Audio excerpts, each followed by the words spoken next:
What up, what up? What's going on, guys? Your boy Jazz. Welcome back to another Madden 25 online ranked match. And today, we have the Minnesota Vikings going up against, surprise, mother lover, going up against the San Francisco 49ers. And it can be difficult, this matchup, because he definitely has, in my opinion, and I'm pretty sure most people would agree, that the 49ers have the best run-stopping team in the game, and my team is built to run the ball. So something's got to give, you know, and hopefully we can go on ahead and have success. Last time I played the 49ers, I played with the Patriots. Wait, here's with a play action.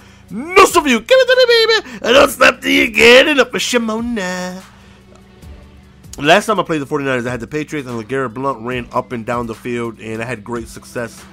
This time, Adrian Peterson, it's a fumble. I'm looking to, have similar result. That right there sucked, being able to give the ball right back after we got a turnover, and that right there is always no bueno when you're going ahead and give the ball right back, especially after a huge interception like that, first play of the game. 3rd and 10 right here, try to hit him with the screen, and I lurked it all the way. Just a tad too slow. I thought either two things were going to happen. Either I was going to pick it off or drop it, nonetheless get my hands on the ball one way or another, or I was going to at least tackle him in the backfield, and none of that happened. So that right there sucked. So he's continuing to run the ball, move the ball forward. 49ers, as dangerous as their defense is, 49ers probably don't get enough credit for their offense just because their defense is that good.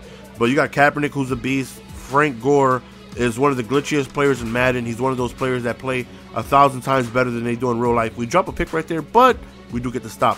Vernon Davis is always a mismatch, with his speed. This guy had a very peculiar defense, a defense I've never seen before, a defense that when I seen it, I was like, okay, either this guy is really good and what he's doing, or this guy has no idea what he's doing and he's making moves that makes it look like he knows what he's doing. He brought everybody up into the box. Like, he'll bring the safeties in. He'll move the corners in like 5 yards. I actually show his setup, I believe, next drive. It was very weird. Like, if I had speed on the outside, it's an easy 1-1 matchup, What he did, like, he called a lot of coverage defense.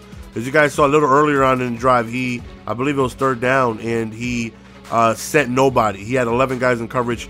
So he stacked the box with a bunch of players and called a lot of coverage defense. And if anybody knows me, you guys know I struggle against coverage defense so badly. If anybody's wondering, coverage defense is basically putting your defense alignment in coverage as well. And that can be very difficult to pass, especially with me. I always have trouble with it, being able to move the ball, trying to pass to, at maximum, I should say, 5 receivers, and you got 11 people covering the field. It can give you some problems, and it's always giving me issues.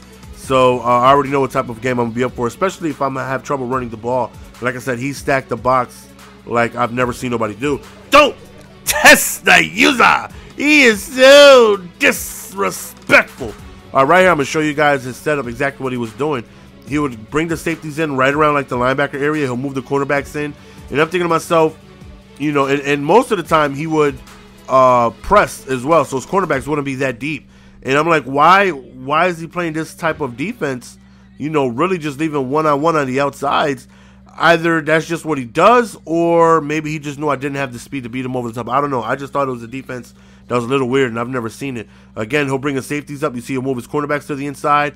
And, if I had speed on the outside, that's an easy one-on-one matchup. Even though his safeties are in deep blues, they wouldn't have the speed to back up, and catch, the receiver. So it's just a defense I've never seen before, and, something I got to adjust to. But it did stop the run a ton. I had a tough time being able to find holes, being able to hit the outside, because he was stacking the box so heavily, and it really made it difficult for me to run the ball. Right here, you see more coverage defense, only running one, and we end up finding Peterson on the outside. Right here, bad throw. I wanted to try a fade route. I wanted to go, throw a pass towards the pylon. Unfortunately, man, we get a bad throw from Ponder. We throw right in the coverage, interception right before halftime, and that hurt because that minimum worst case scenario, if the pass is thrown correctly, it's a drop pass, I'll kick a field goal, going to halftime up 10 plus receiving ball.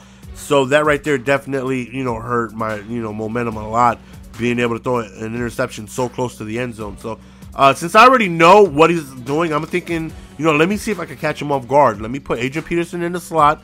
He's going to bring everybody up. And if he does this, even if he's got his guys in deep blues, he's not going to be able to stop AP. AP is too fast. He's got too much speed. So let me see if I can just kind of catch him off guard. So right now as I'm, setting up, I'm just hoping he does the same setup. Bring your cornerbacks close. Bring your safeties into the box and try and stop the run. And hopefully he doesn't see that I put Peterson out there as a receiver. And he doesn't. You see, he brings everybody close. And even though everybody's in coverage, he's not going to be able to stop that streak. He doesn't have the speed at corner to be able to stop something like that. So that is why, to me, it's a weird defense, because if you got somebody fast, he's not going to be able to stop that. His guys are too close to the line of scrimmage to be able to run back and stop that. So we caught him off guard, and we end up scoring fairly easily, being able to go up 14-0. And again, here we go back again on defense. And again, 49ers definitely got a very, very underrated offense, man. They got good players all around the field. And, being up 14-0 is always a big thing for me. I always want to try and get that 2-possession lead, because no matter what happens, even if he does score, we're guaranteed the ball back with the lead. And it's up to from here on out, it's up to my offense. He can score every time he touches the ball. Doesn't matter. If I, in return, do the same, no way he can win. So right now, the game is up, up to my offense. So try to go to the counter on the right side. We end up stopping that. 3rd and 7. He throws right into coverage. And another interception. I believe that's our 3rd interception. Third interception of the game. Again, he did a great job of being able to bottle up the run. I think I had somewhere along the lines of like 25 attempts for like 70 yards. Really struggled because, the 49ers are tough to run on in general. And then you got to add in the fact that he's got so many people in the box. Here we go, trying to pick up the first down, continue to drive again. More coverage defense, only sending one quick inside precision pass, and we end up picking up the first down. And I was really surprised at how well I did against his coverage defense, because if anybody knows me, I struggle horribly, and we actually did pretty well every time we decided to drop back. Now, if you told me AP was going to have pretty much an ineffective game, only picking up 2-3 yards per carry, and I still was going to be able to, be effective passing the ball, I would have told you there's no way, because I would need to rely on AP heavily in order for me to be successful. And if he's shutting down AP and I'm forced to pass against coverage defense, that typically doesn't go my way. But so far, it's working out. He stopped us on QB sneak. He came on field goal block, but he was offsides. So, of course, we go on ahead and accept that. We pick up the first down, where we do eventually end up scoring on this drive. I believe after this play, punched him in the face right there. Right here, we go to a toss play to the left. Excuse me, and we end up scoring right here, going up 21-0. Now, I feel like game is, in the bag. It's in hand. I'm just really curious on how many points I'm going to win, because his defense, again, either looks like he knows what he's doing or he has no idea what he's doing, because it's a very dangerous thing to be doing, but it's effective. It's working. You know what I mean? It's stopping me from being able to run the ball, but again, that would be a very dangerous thing to do against, a team like the Broncos, where you got Holiday and you got Thomas with blazing speed. You know what I mean? If you got some fast guys, that would be a very dangerous defense to try and do. Or maybe he just does that against the Vikings because he knows I'm limited at speed, and Adrian Peterson would be my go-to guy. I don't know. Nonetheless, it's a defense I have yet to see. Again, he's throwing coverage defense, and this right here was one of the only mistakes I made all day, besides that horrible throw in the back of the end zone, which I blame Ponder, not me. Right there was my fault. Bad read, bad repositioning, and just completely made a mistake right there. Bad throw by me. Kind of keeping him back in this game, will be tough for him to come back, but anything is possible in Madden.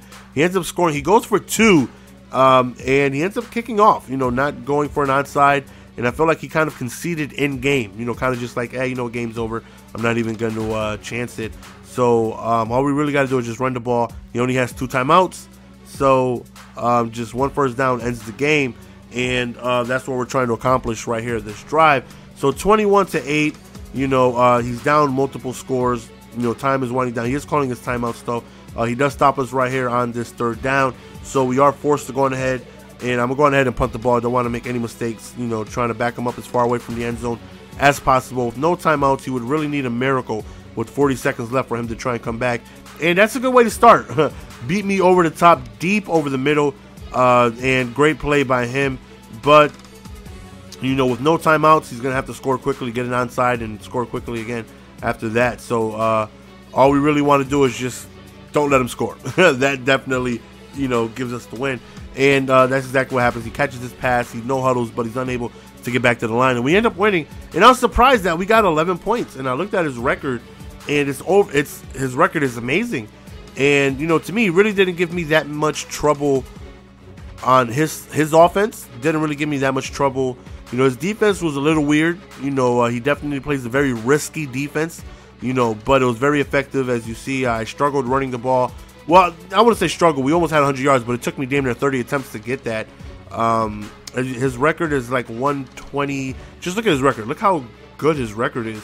It's 105 and 23 entering that game, and we end up winning the game. And I was very surprised because he really didn't. You know, you see somebody with that record, you expect him to be nasty. Look how good that record is. But, you know, he really didn't give us too much trouble, and we end up winning the game. So that's the end of the game, guys. Hope you guys enjoyed. As always, love each and every single one of you guys, man. It's your boy GS, and we are out. Peace.